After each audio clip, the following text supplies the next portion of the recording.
6 দফা দাবিতে সারা দেশে পলিটেকনিক শিক্ষার্থীদের অবরোধ।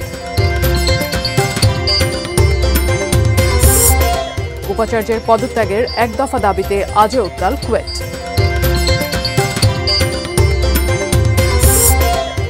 আনন্দ শোভাযাত্রায় মোটিফ শিল্পীর বাড়িতে দুর্বৃত্তের আগুন, চারুকলা অনুষদের নিন্দা।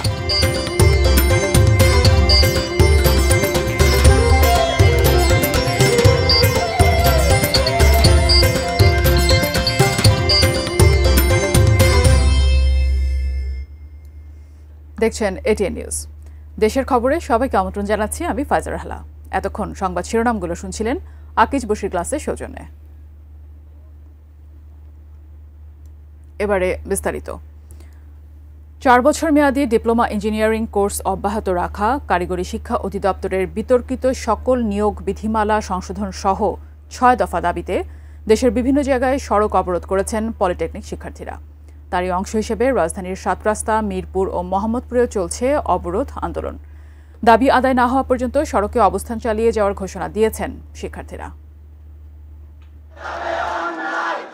সকাল 10টার দিকে রাজধানীর তেজগাঁওয়ের 7 রাস্তা মোড়ে অবস্থান নেন ঢাকা পলিটেকনিক ইনস্টিটিউটের শিক্ষার্থীরা। তারা ল্যাব সহকারীকে জুনিয়র ইনস্ট্রাক্টর হিসেবে পদোন্নতি, ডিপ্লোমা ইঞ্জিনিয়ারদের 10ম গ্রেডে নিয়োগ ও কারিগরি খাতে উপযুক্ত জনবল নিয়োগের দাবিসহ 6 দফা দাবিতে স্লোগান দেন। আমরা গত 7-8 মাস যাবৎ আমাদের ডিপ্লোমা ইঞ্জিনিয়ারদের অধিকার রক্ষার আন্দোলন করছি, কিন্তু আমরা সরকারের পক্ষ থেকে কোনো রকম দৃশ্যমান পদক্ষেপ লক্ষ্য করিনি। বারবার আমাদেরকে ভুয়া আশ্বাস দিয়ে যাচ্ছে, সেই ভুয়া আশ্বাসে আমরা কখনোই কর্ণপাত করিনি, হবও না। এ সময় গুরুত্বপূর্ণ ওই সড়কে যান চলাচল বন্ধ হয়ে যায়, যানজট ছড়িয়ে পড়ে আশপাশের সড়কে, ভোগান্তিতে পড়েন যাত্রীরা।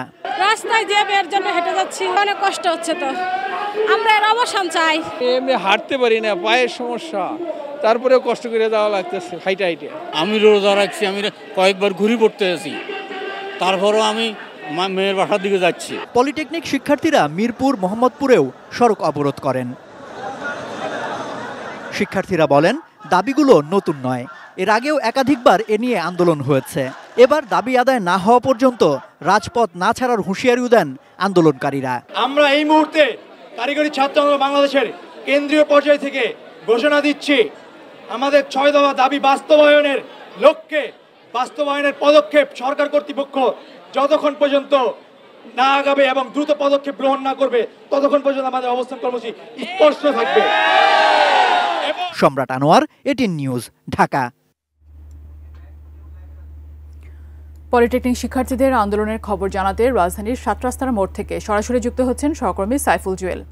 জুয়েল, আপনি জানাবেন, আমরা যতটুকু জানি তারা 6 দফা দাবি দিয়েছে এবং পুরো রাজধানীতে আমরা যেটা দেখছি যে যানজট ছড়িয়ে পড়েছে ভয়াবহভাবে এবং দুর্ভোগে আছেন সাধারণ মানুষ।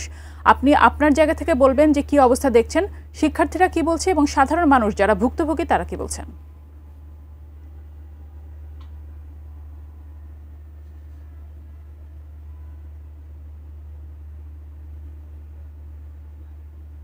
তাদের অন্যতম যে দাবি ছিল, যে সেই দাবির ব্যাপারে কিছুক্ষণ আগে সরকারের পক্ষ থেকে একজন ঊর্ধ্বতন কর্মকর্তা এসেছেন। তিনি আশ্বস্ত করেছিলেন যে তাদের দাবিগুলো মেনে নেওয়া হবে পর্যায়ক্রমে আলোচনার সাপেক্ষে। তবে তারা নাকচ করে দিয়েছেন যে যতক্ষণ পর্যন্ত না তাদের দাবি বাস্তবায়িত হবে ততক্ষণ পর্যন্ত তারা সড়ক ছাড়ছেন না এবং তারা সড়কে অবস্থান করবেন। তিনি চলে যাওয়ার পরে শিক্ষার্থীরা ঘোষণা দেন যে আগামীকাল থেকে তাদের সারা দেশব্যাপী অসহযোগ আন্দোলন কর্মসূচি অব্যাহত থাকবে এবং আজকে এখনো তারা যতক্ষণ পর্যন্ত তাদের দাবি বাস্তবায়িত না হবে ততক্ষণ পর্যন্ত তারা সড়কে থাকবেন। একটি বিষয় বলে রাখতে চাই, তাদের যে মূল দাবি রয়েছে সেটি হলো যে জুনিয়র ইনস্ট্রাক্টর পদে ক্রাফট ইনস্ট্রাক্টরদের অবৈধ প্রমোশনের হাইকোর্টের যে রুল দেওয়া হয়েছিল সেই রুল বাতিলের পাশাপাশি সম্পৃক্ত সকলকে স্থায়ীভাবে চাকরিচ্যুত করার দাবিটাই তাদের মূলত প্রধান। এবং এছাড়া এই সাথে আরো 5টি দাবি রয়েছে। তো সবগুলো দাবি তারা আশা করছেন যেন অচিরেই সরকারের পক্ষ থেকে মেনে নেওয়া হবে।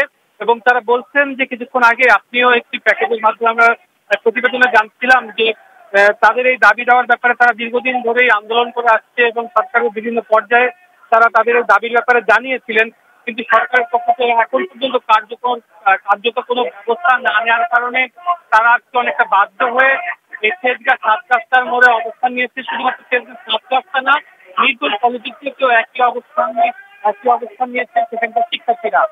একই সাথে বলা যায় যে ঢাকার বাইরে ঢাকা সহ বগুড়া তো অন্যান্য যে সকল জেলা সবগুলোতে আসলে শিক্ষার্থীরা সড়কে অবস্থান নিয়েছে এবং বেশ কিছু জায়গায় শিক্ষার্থীদের উপর হামলার ঘটনা ঘটেছে। সেই ঘটনার প্রতিবাদ জানিয়েছেন এখানকার যারা অবস্থান নিচ্ছেন।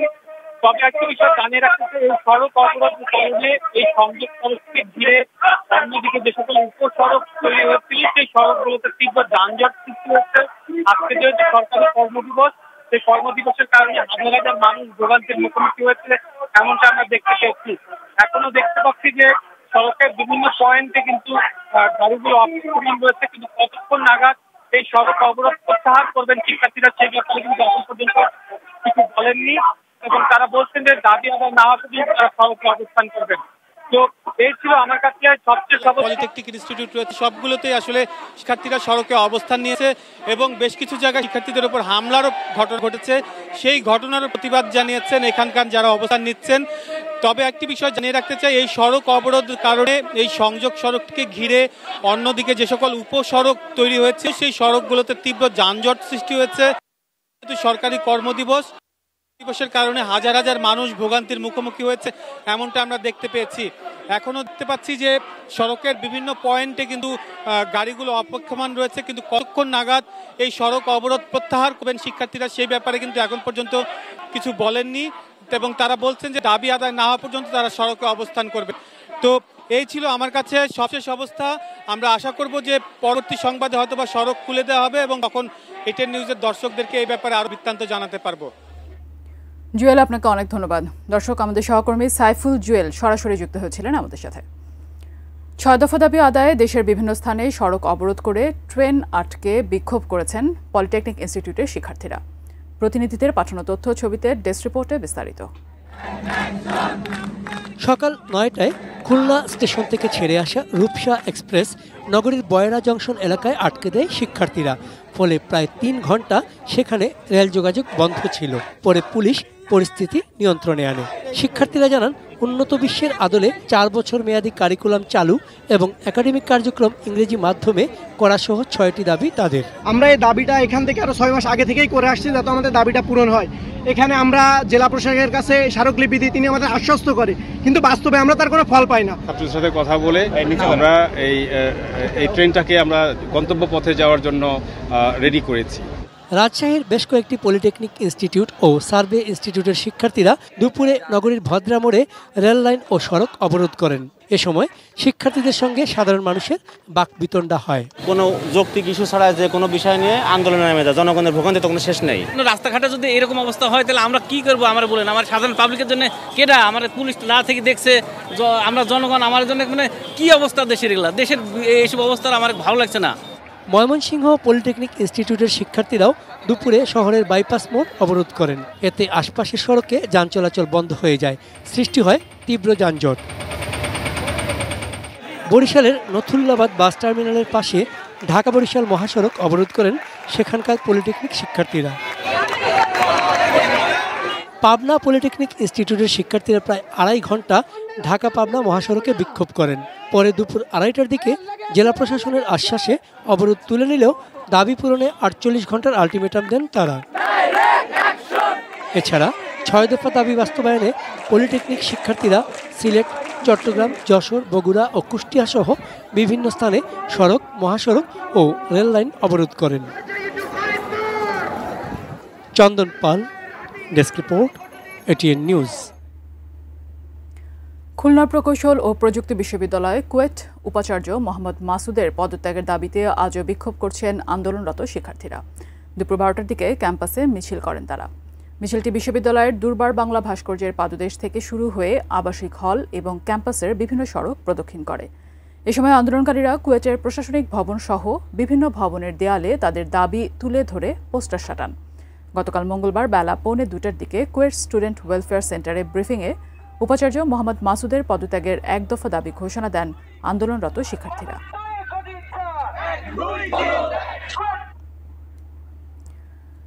বর্ষবরণ আনন্দ শোভাযাত্রায় মোটিফ বানানো শিল্পী মানবেন্দ্র ঘোষের বাড়িতে আগুন দিয়েছে দুর্বৃত্তরা।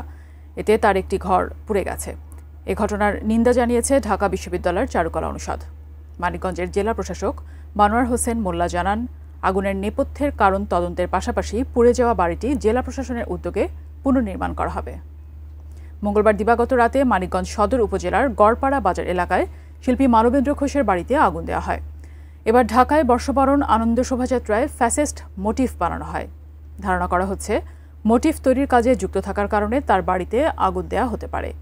তবে শিল্পী মানবেন্দ্র জানান তিনি শুধু বাঘের মোটিফ তৈরি করেছেন। এই ঘটনার পর নিরাপত্তাহীনতায় রয়েছে তার পরিবার। এ বিষয়ে সরকারের সহায়তা চেয়েছেন তিনি। মানিকগঞ্জের পুলিশ সুপার ইয়াসমিন খাতুন জানান, ঘটনাস্থল পরিদর্শন করা হয়েছে, তদন্ত চলছে। কারো জড়িত থাকার প্রমাণ পেলে দ্রুততম সময়ে ব্যবস্থা নেওয়া হবে। বাড়িটি পুনর্নির্মাণ করার আশ্বাস দিয়েছেন জেলা প্রশাসক। দর্শক, এই পর্যায়ে ছোট্ট একটি বিরতি নিচ্ছি, ফিরে এসে আরও থাকছে।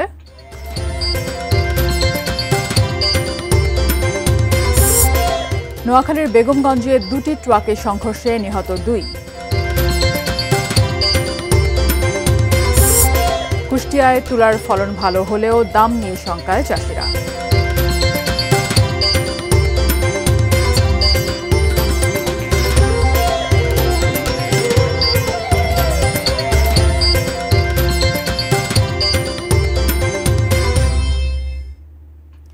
ফিরে এলাম বিরতির পর। আরও একবার সবাইকে আমন্ত্রণ জানাচ্ছি দেশের খবরে।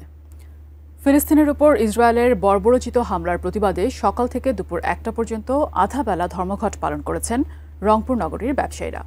ব্যবসায়ীরা জানান, ফিলিস্তিনে গণহত্যার প্রতিবাদে সুপারমার্কেট সহ সব ব্যবসা প্রতিষ্ঠান বন্ধ রাখেন তারা।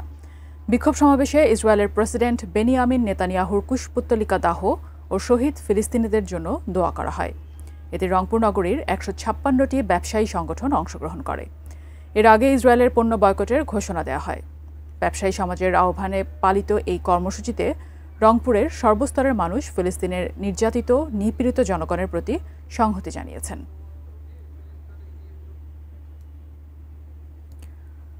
সিলেটের এয়ারপোর্ট থানা এলাকার দলদলি চা বাগানে দুর্বৃত্তদের ছুরিকাঘাতে এক তরুণ নিহত হয়েছে। মঙ্গলবার রাত 10টার দিকে এই ঘটনা ঘটে।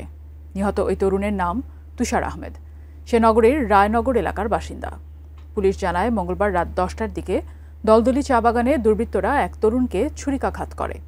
পরে স্থানীয়রা ওই তরুণকে উদ্ধার করে সিলেট ওসমানী মেডিকেল কলেজ হাসপাতালে নিয়ে গেলে কর্তব্যরত চিকিৎসক তাকে মৃত ঘোষণা করেন। ঘটনার কারণ অনুসন্ধান ও আসামিদেরকে ধরতে পুলিশ অভিযান চালাচ্ছে।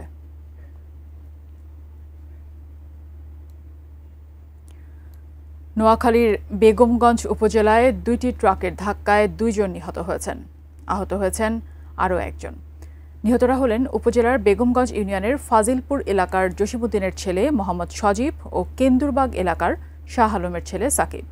স্থানীয়রা জানান, বুধবার ভোর 4টার দিকে লক্ষ্মীপুর থেকে বালু ভর্তি একটি ট্রাক নোয়াখালীর চৌমোহনী পৌরসভা এলাকায় যাওয়ার পথে জালাল মিয়ার গ্যারেজ এলাকায় রাস্তার পাশে দাঁড়িয়ে থাকা আরেকটি বালু ভর্তি ড্রাম ট্রাককে ধাক্কা দেয়।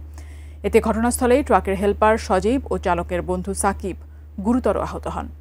ভোর 5টার দিকে চন্দ্রগঞ্জ হাইওয়ে পুলিশ ও চৌমোহনী ফায়ার সার্ভিসের সহযোগিতায় আহতদের ট্রাক কেটে বের করে বেগমগঞ্জ উপজেলা স্বাস্থ্য কমপ্লেক্সে নিয়ে গেলে কর্তব্যরত চিকিৎসক তাদেরকে মৃত ঘোষণা করে। ওই সময় ট্রাকের চালক আহত অবস্থায় পালিয়ে যায়।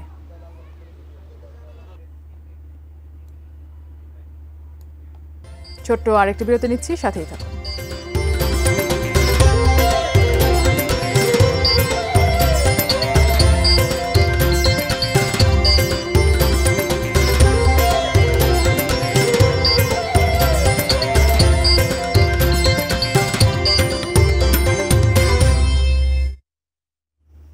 বিরতির পর আরও একবার সবাইকে আমন্ত্রণ জানাচ্ছি দেশের খবরে। দেশের অন্যতম চাহিদা নির্ভর অর্থকরী ফসল তুলা। কুষ্টিয়া জেলায় উৎপাদিত তুলার আঁশের গুণগত মান ভালো হওয়ায় চাহিদাও থাকে বেশি। এবছর তুলার ফলন সন্তোষজনক হলেও উৎপাদন খরচ বেশি হওয়ায় দাম বাড়ানোর দাবি জানিয়েছেন চাষিরা। কুষ্টিয়া প্রতিনিধি শরীফুল ইসলামের পাঠানো তথ্য ছবিতে ডেস্ক রিপোর্ট। চলতি মৌসুমে কুষ্টিয়া জেলায় 2375 হেক্টর জমিতে বিভিন্ন জাতের তুলার চাষ হয়েছে, যার সিংহভাগই দৌলতপুর উপজেলায়। মৌসুমের শুরুতে অতিবর্ষণে ক্ষতির মুখে পড়েন চাষিরা। তারা জানান, প্রতি বিঘা জমিতে তুলা চাষে খরচ হয়েছে 25 থেকে 30 হাজার টাকা। ফলন হয়েছে বিঘা প্রতি 8 থেকে 10 মন। 4000 টাকা তুলার মন হওয়ায় লাভ হচ্ছে কম। 17-18 মন তুলা বিক্রি করছি, টোটাল হয়তো 24-25 মন তুলা হবে।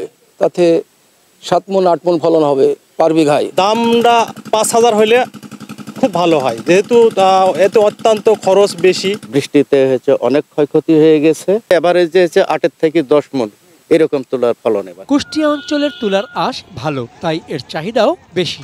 আন্তর্জাতিক বাজার দর সমন্বয় করে মিল মালিক ও ব্যবসায়ীরা তুলার দাম নির্ধারণ করে এ অঞ্চলের তুলা কিনে থাকেন। আমরা আন্তর্জাতিক বাজারের সাথেই মিল রেখে প্রতি বছর সামঞ্জস্যতা রেখেই এবছরও কৃষকদের জন্য 4,000 টাকা মণ নির্ধারণ করছি। তুলা চাষীদের প্রশিক্ষণের পাশাপাশি বীজ নির্ধারণ, বীজ তোলা রোগমুক্ত রাখতে চাষীদের কারিগরি পরামর্শ সহ সার্বিক সহায়তা দিয়ে থাকে তুলা উন্নয়ন বিভাগ। চাষীদের তুলা বিক্রয় পর্যন্ত আমরা মনিটরিং করে থাকি।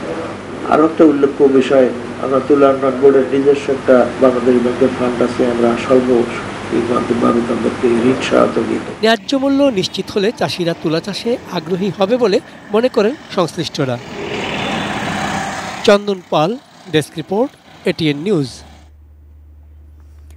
মানিকগঞ্জ সদর উপজেলায় শুরু হয়েছে 200 বছরের ঐতিহ্যবাহী নিমাই চাঁদের স্নান উৎসব। দেশের বিভিন্ন অঞ্চল থেকে হাজার হাজার পুণ্যার্থী এতে অংশ নিচ্ছেন।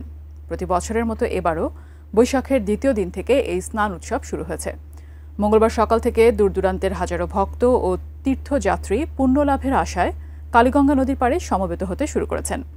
সকালে মন্দির থেকে নিমাইচাঁদকে নিয়ে আসা হয় কালীগঙ্গা নদীতে।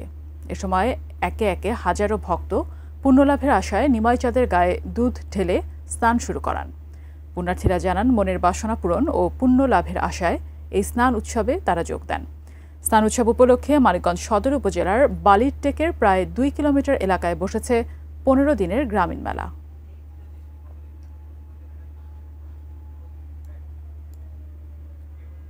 এই ছিল দেশের খবরে। এতক্ষণ সাথে থাকার জন্য সবাইকে ধন্যবাদ।